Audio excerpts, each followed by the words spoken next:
ಸಿದ್ಧಪುರುಷ ಮುಕುಂದೂರು ಸ್ವಾಮಿಗಳು ಯೋಗ ಚಕ್ರವರ್ತಿಗಳ ಆಶ್ರಮದಲ್ಲಿ ಸಿದ್ಧಪುರುಷ ಶ್ರೀ ಮುಕುಂದೂರು ಸ್ವಾಮಿಗಳ ಯೋಗ ಚಕ್ರವರ್ತಿಗಳ ಆಶ್ರಮದಲ್ಲಿ ಇವೆಲ್ಲ ಎಲ್ಲೆಲ್ಲಿಂದನೂ ಬಂದಿರೋ ನಮ್ಮ ಮುಕುಂದೂರು ಸ್ವಾಮಿಗಳ ಭಕ್ತರೇ, ಶರಣರೇ ನಿಮ್ಮೆಲ್ಲರಿಗೂ ನನ್ನ ಅನಂತ ನಮಸ್ಕಾರಗಳನ್ನು ತಿಳಿಸ್ತಾ ನನ್ನ ಎರಡು ಅನುಭವ ಮಾತುಗಳನ್ನು ಹೇಳ್ತೀನಿ.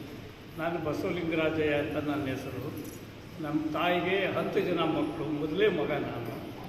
ನಮ್ಮ ತಾಯಿ 96 ವರ್ಷ ಇದ್ದರು, ಈಚೆಗೆ ಅವರು ಶರೀರ ಬಿಟ್ಟರು. ಅವ್ರ ಪ್ರಭಾವ ನನ್ನ ಮೇಲೆ ಬಿದ್ದಿದ್ದರು. ಹೇಗೆ ಅಂದರೆ ನಮ್ಮ ತಂದೆ ತಾಯಿಗಳು ನಾವು ಕೈಗೆ ಬಾಯಿಗೆ ಊಟ ಮಾಡೋದು, ನಮ್ಮದು ದೇವಸ್ಥಾನ, ಅಲ್ಲಿ ದಿವಸ ಪೂಜೆ ಮಾಡೋದು. ಈ ಜಂಗಮರು ಅವರು ಇವರು ಬಂದರೆ ಭಾರಿ ಗೌರವ ನಮ್ಮ ತಾಯಿಗೆ. ಉಪವಾಸ ಸಿಕ್ಕಾಪಟ್ಟೆ ಉಪವಾಸ ಮಾಡೋರು. ಪ್ರತಿ ಅಡುಗೆಗೂ ವಿಭೂತಿ ಧಾರಣೆ ಮಾಡಿ ನನ್ನ ಪ್ರಸಾದ ಮಾಡೋದು. ಸೋಮವಾರ ಕಂಪಲ್ಸರಿ ಉಪವಾಸ. ಈ ಕಾರ್ತಿಕ ಮಾಸದಲ್ಲಿ ಇದು ನಮ್ಮ ಮೇಲೆ ಪರಿಣಾಮ. ಅವರೇ ಬೀಸೋರು, ನೀರು ಸೇದೋರು, ಕುಟ್ಟೋರು ಎಲ್ಲ ಅವರೇ ಮಾಡೋರು. 96 ವರ್ಷ ನ್ಯಾಚುರಲ್ ಡೆಲಿವರಿ ಆದ್ರೂ ಆ ಒಂದು ದೈವಿ ಶಕ್ತಿಯಿಂದ ನಮ್ಮನ್ನೆಲ್ಲ ಸರಿ ಮಾಡಿ ಈ ಪ್ರಪಂಚಕ್ಕೆ ಬಿಟ್ಟು ಹೊಟ್ಟೋದ್ರು. ನಾನು 10th ಸ್ಟ್ಯಾಂಡರ್ಡ್ ಓದಿದ್ದು. ಅಲ್ಲಿ ಆಗಿನ ಕಾಲದ SLC ಅಂತ 11 ವರ್ಷ ನಾನು ಮಾಡಿ ಇದರಲ್ಲಿ ಮೈಸೂರು ರಸ್ತೆಯಲ್ಲಿ ಇರೋ ಒಂದು ಫ್ಯಾಕ್ಟ್ರಿಯಲ್ಲಿ ನನಗೆ ಕೆಲಸ ಸಿಕ್ತು ಮಾಡಿ. ಆ ಕೆಲಸ ಸಿಕ್ಕಿದ ನಂತರ ಸಂಜೆ ಏನು ಮಾಡೋದು ಅಂತೇಳಿ ಕೂತ್ಕೊಳ್ತಾ ಇದ್ರು. ಒಂದು ಕಲ್ ಮೇಲೆ ಕೂತ್ಕೊಳ್ತಾ ಇದ್ರು. ನಮ್ಮ ಸ್ನೇಹಿತರೊಬ್ಬರು ನನಗಿಂತ 6 ತಿಂಗಳು ಸೀನಿಯರು, ನಮ್ಮ ಕಡೆಯವರೇ. ಅವರು ಶ್ರವಣಕ್ಕೆ ಹೋಗೋದು ಸಂಜೆ. ವಿಶ್ವೇಶ್ವರದಲ್ಲಿ ಒಬ್ಬರು ನಾಗೇಶ್ವರ ಶರ್ಮಾ ಅಂತ ಕಾಶಿಯಿಂದ ಕರೆಸಿದ್ರು. ತೆಲುಗಲ್ಲಿ ನನ್ನ ತೆಲುಗು ಭಾಷೆ ಅರ್ಥ ಆಗುತ್ತೆ, ಅದು ಸ್ವಲ್ಪ ಮಾತನಾಡೋಕ್ಕೆ ಬರುತ್ತೆ ನನಗೆ. ಅವ್ರಿಗೆ ಭಗವದ್ಗೀತೆನ ನನ್ನ ಅದೃಷ್ಟ ಏನು, ನಾನು ಹೋದ್ಮೇಲೆ ಅಲ್ಲಿ ವೈಶ್ಯರಿದ್ದಾರೆ ವ್ಯಾಪಾರಸ್ಥರು, ಅವರು ಒಂದು ವೇದಿಕೆ ಮಾಡಿ 18 ಅಧ್ಯಾಯನೂ ನಾನು ಕೇಳೋಕ್ಕಾಯ್ತು. 3 ವರ್ಷ ತಗೊಂಡು. ಈ ಮಧ್ಯೆ ಏನಾಯ್ತಂದರೆ ಶಂಕರ ಮಠಕ್ಕೆ ನಾವು ನಮ್ಮ ಸ್ನೇಹಿತರ ಜೊತೆ ಯಾವಾಗಾದ್ರೂ ಹೋಗ್ತಾ ಇದ್ವಿ. ಅಲ್ಲಿಗೆ ಬರಬೇಕಾದ್ರೂ ನಡ್ಕೊಂಡೆ, ಬಸ್ ಇಲ್ಲ ಎಂಥದಿಲ್ಲ. ನಾನು ಇಲ್ಲಿಂದ ಸುಮಾರು 6 ಕಿಲೋಮೀಟ್ರ್ ಸಂಜೆನೇ ಹೋಗಿ ಪ್ರಸಾದ ಮಾಡಿಕೊಂಡು ಫ್ಯಾಕ್ಟ್ರಿ ಮಾಡ್ಕೊಡ್ತಾರೆ. ಕೇರಳದಿಂದ ಒಬ್ಬರು ಪೂರ್ಣಾನಂದ ತೀರ್ಥ ಅಂತ ಯಾರಾದರೂ ಕೇಳಿರ್ಬೋದು. ಶಂಕರನ ಅವತಾರನೇ ಆ ಸರಸ್ವತಿ ಆ ನಾಲ್ಗೆ ಮೇಲೆ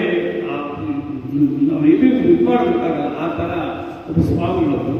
ಅವರು ಕೇರಳದವರು MA ಮಾಡಿದ್ರು, ಕಲ್ಕಟ್ಟದಲ್ಲಿ ಕೆಲಸದಲ್ಲಿದ್ದರು. ಅವರು ಹುಚ್ಚಿದ್ರು.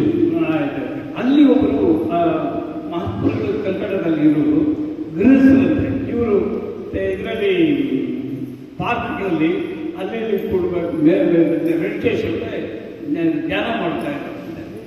ಆಗ ಇದು ನೋಡಿ ಅವ್ರು ಕರ್ಕೊಂಡೋಗಿ ಮನೆಯಲ್ಲಿ ಅವರಿಗೆ ಸರಿಯಾದ ಮಾರ್ಗದಲ್ಲಿ ಇದು ಮಾಡಿದ್ಮೇಲೆ ಅವರು ಸ್ವಸ್ವರೂಪ ಜ್ಞಾನ ಆಗ್ತದೆ.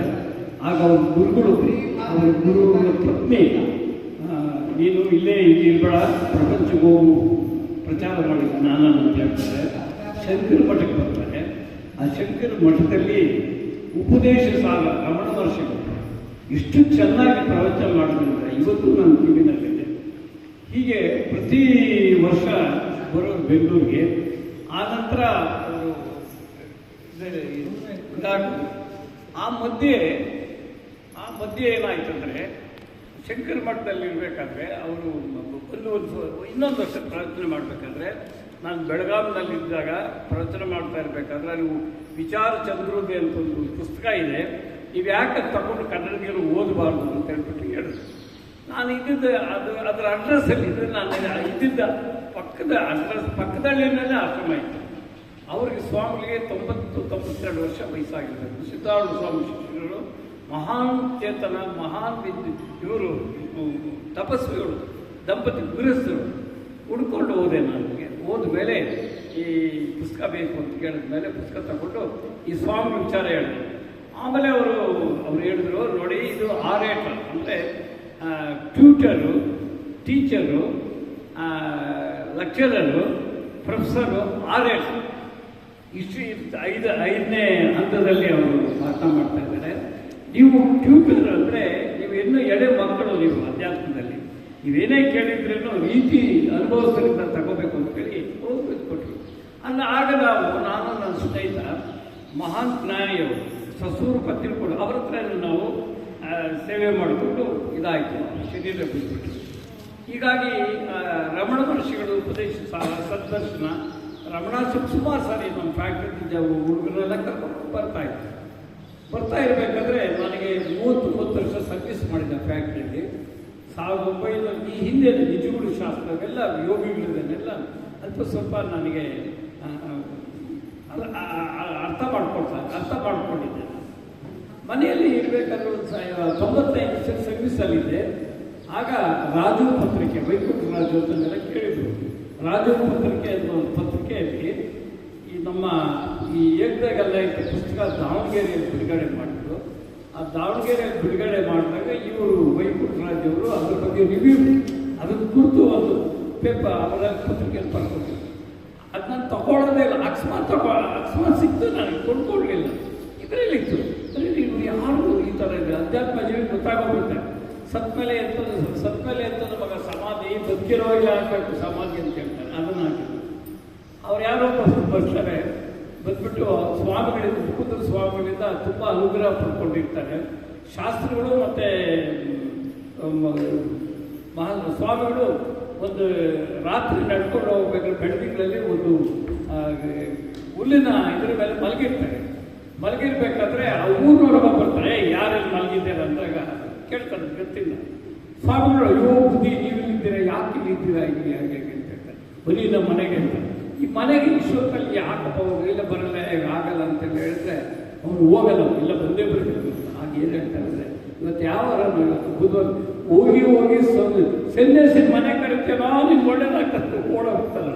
ಅವ್ರು ಹೋದ್ಮೇಲೆ ನೋಡೋ ಒಳ್ಳೆ ಈ ಮರದಲ್ಲಿ ದೆವ್ವ ಇದ್ದಂದ್ರೆ ಯಾವನೂ ಬರಲ್ಲ, ದೇವರಿದ್ದೇನೆಂದರೆ ಆ ಕಡೆ ಇದೇ ಭಯ ಪಡಲ್ಲ, ಈ ದೆವ್ವ ಇರೋ ಮನೆಗೆ ಭಯ ಪಡೋದು ಅಂತ ಹೇಳಿ ಈ ರೀತಿ ಅಂಶ ಬರ್ತಿದ್ರು.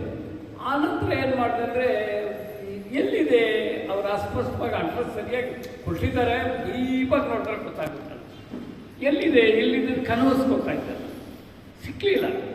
1999 ಇಸ್ವಿನಲ್ಲಿ ವಾಜಪೇಯಿ ಅವರು ಗೋಲ್ಡನ್ ಹ್ಯಾಂಡ್ ಶೇಕ್ ಅಂತ, ಯಾರ್ಯಾರಿಗೆ ಸರ್ವಿಸ್ ಇದೆ 1-2 ವರ್ಷವನ್ನು ಬಿಟ್ಟು ಹೋಗ್ಬೋದು ಅಂತೇಳಿ ಇದು ಮಾಡಿದ್ರು. ನಾವು ಬೆನಿಫಿಟ್ ಕೊಡ್ತೀವಿ ಅಂತ.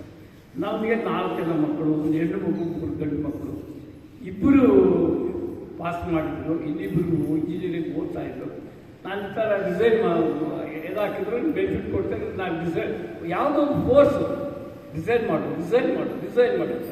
ಯಾಕಂದರೆ ಇಷ್ಟು ಜನದ ಮುಂದೆ ನನಗೇನು ಅನುಭವ ಆಗ್ತಾಯಿತ್ತು ಅಂತ ಮುಚ್ಚು ಮನೆಯಿಂದ ಹೇಳ್ತಾ ಇದ್ದೀನಿ. ಫೋರ್ಸ್ ಡಿಸೈನ್ ಮಾಡಿಬಿಟ್ಟು ನಮ್ಮ ಮನೆಯಲ್ಲಿ ಅಸಮಾಧಾನ, ಒಳ್ಳೆ ಸಂಬಳ ಬರ್ತಾಯಿದೆ, ನಾವು ಕೈಗೆ ಬಾಯಿಗೆ ಊಟ ಮಾಡಿದ್ರು, ಇನ್ನೂ 2 ಮಕ್ಕಳು ಇಂಜಿನಿಯರಿಂಗ್ ಓದಬೇಕು, ಇವರೇನಿಲ್ಲ ಏನೂ ಆಗಲ್ಲ, ನಾನು ಮಾಡ್ತೀನಿ ಅಂತೇಳಿ ಅವ್ರು ಸಮಾಧಾನ ಮಾಡಿದೆ. ಅವರು ಇಂಜಿನಿಯರಿಂಗು ಕೃಪೆಯಿಂದ ಪಾಸ್ ಮಾಡಿದ್ರು ಅಂತ ಇಟ್ಕೊಳ್ಳಿ. ಪಾಸ್ ಮಾಡಿ ಆಯಿತು. ಆಮೇಲೆ ಏನಾಯ್ತಂದರೆ ಮನೆಯಲ್ಲಿದ್ದೆ 6 ತಿಂಗಳು ಏನೆಲ್ಲ ಪುಸ್ತಕಗಳನ್ನು ಓದ್ಕೊಂಡಿದ್ದೆ. ಒಂದು ಮಧ್ಯಾಹ್ನ ನಾನು ವಿಜಯನಗರದಲ್ಲಿ ಓದ್ತಾ ಇದ್ದೆ. ಕಸ್ತೂರಿಯ ನಾಟಿದ್ರು, ಇದೇ ಶಕ್ತಿನೇ ತಗೊಳ್ಳೋ ಪುಸ್ತಕ ತಗೊಂಡು ಪುಸ್ತಕದ ವಿಭಾಗದಲ್ಲಿ ಇದು ಏಕದಾಗೆಲ್ಲ ಇದೆ. ಅದು 2 ಭಾಗ, ಒಂದು ಈ ಮೇ ತಿಂಗಳಲ್ಲಿ ಇದೇ ತಿಂಗಳು ತಗೊಂಡಿದೆ, ಇನ್ನೊಂದು ಮುಂದಿನ ತಿಂಗಳ 15ನೇ ತಾರೀಕು ಅದರೊಳಗೆ ಬರುತ್ತೆ. ಓದ್ಬಿಟ್ಟು ನನಗೆ ಭೂಮಿ ಮೇಲೇ ಇಲ್ಲ, ನೀವು ಮಹಾತ್ಮರು ಸಿಕ್ಕಿದ್ದಾರೆ, ಹೋಗ್ಬೇಕಿಲ್ಲಿ. ಆಮೇಲೆ ಅಡ್ರೆಸ್ ತಿಳ್ಕೊಂಡೆ ನಾನು. 2ನೇದು ಓದ್ಬಿಟ್ಟು ನಮ್ಮ ಪರಿಚಯ ಟಿಕೆಟ್ ಎಲ್ಲಿದ್ದಿದ್ದಾರೆ, ಈ ಕಡೆ ಎಲ್ಲಿದೆ ಬನ್ನಿ ಅಂತೇಳಿ ಅವ್ರಿಗೇನೋ ಅಷ್ಟೊಂದು ಯಾರೋ ಅಡ್ರೆಸ್ ಹೇಳಿದ್ರು. ಅವ್ರ ಬಗ್ಗೆ ಏನು ಅಷ್ಟೊಂದು ಅವ್ರಿಗೆ ಆಸೆ ಇದ್ದಿಲ್ಲ.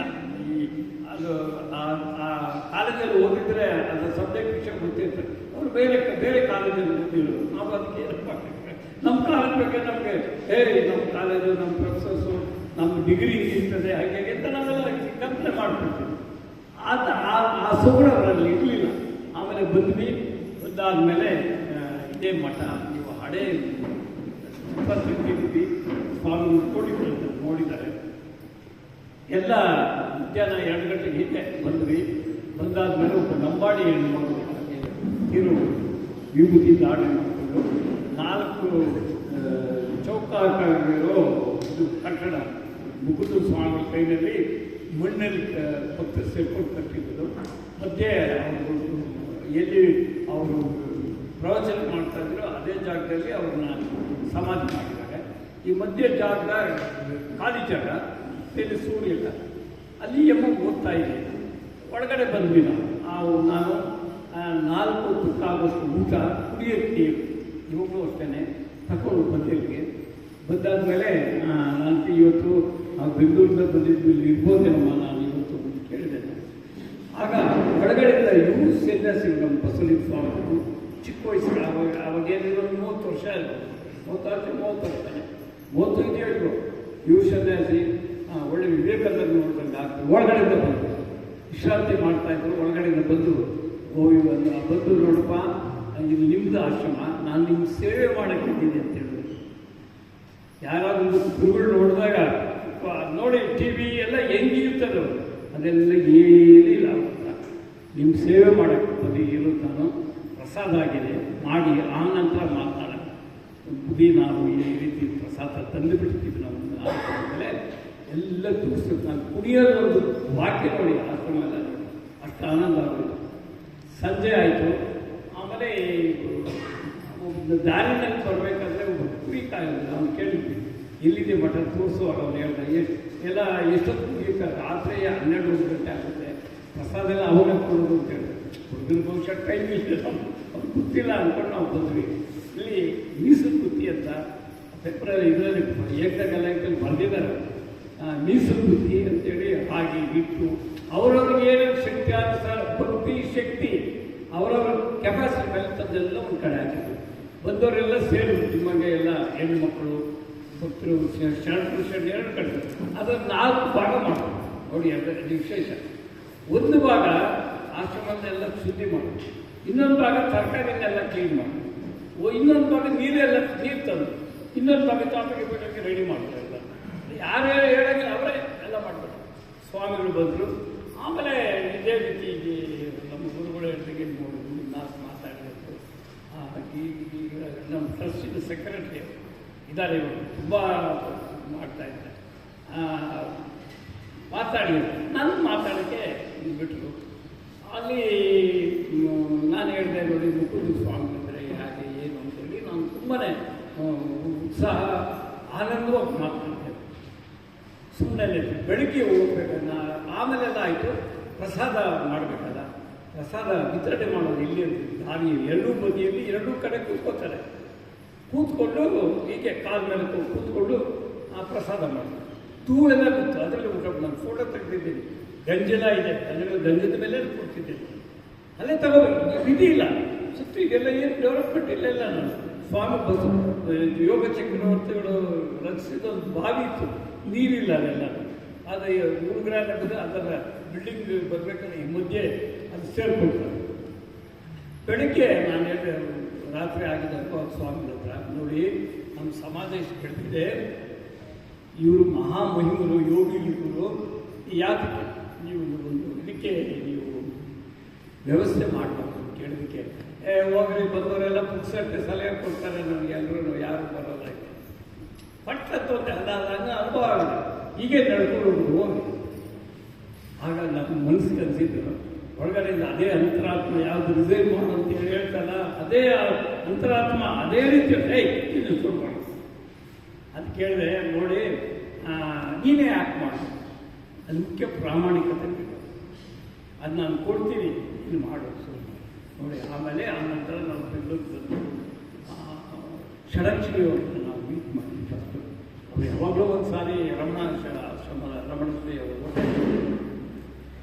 ಇದೇ ಆಗಸ್ಟ್ 29, 2000 ಇಸ್ವಿ ಆಗಸ್ಟ್ 29ನೇ ತಾರೀಕು ಸುಮನ ಸಮಾವೇಶ ಅಂತೇಳಿ ಮಾಡಿ ಇವರು ನಮ್ಮ ಉಪೇಗೌಡ ಬೀಗ್ ನಾಗರಾಜ ಅಂತ